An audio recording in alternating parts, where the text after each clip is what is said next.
Hi everyone, Showman Chin here and welcome to my vlog again. Today I'm going to talk about robots once again because previously I was talking about a Unitree G1 humanoid robot by a China company, and now this is a US robot, a humanoid robot which is developed by Boston Dynamics. Okay, let's just have a look at it.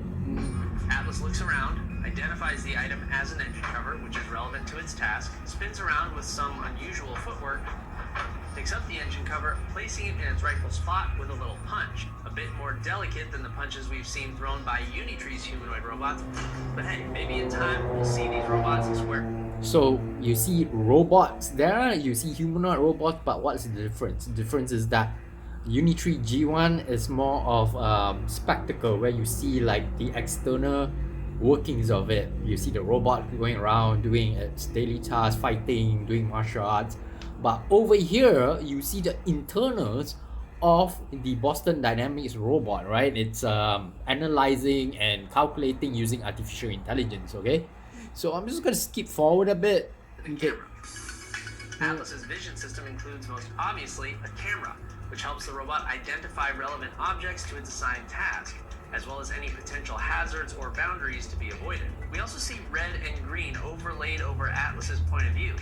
Boston Dynamics says these key points represent the robot's perception, which enable it to pick and place auto parts properly, even when Boston Dynamics employees are making changes to the environment while the robot is working.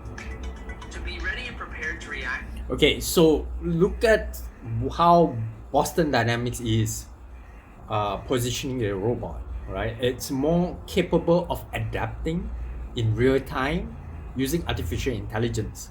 Now compare that to Unitree's G1 robot. It's more or less like looking like a prototype. Now it's its capability to understand things they have not demonstrated.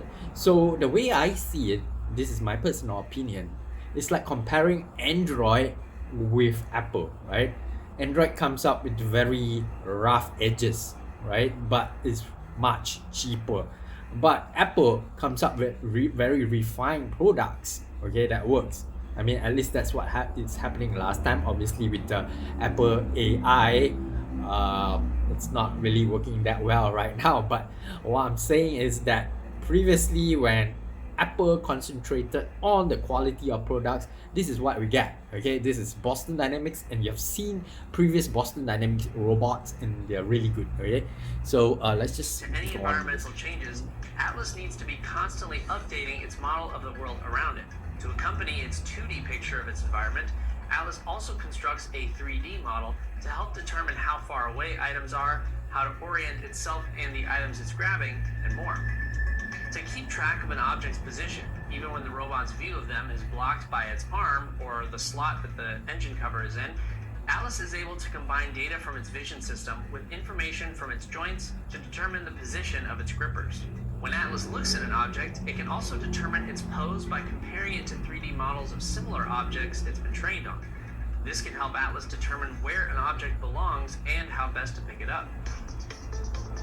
Okay, there you go.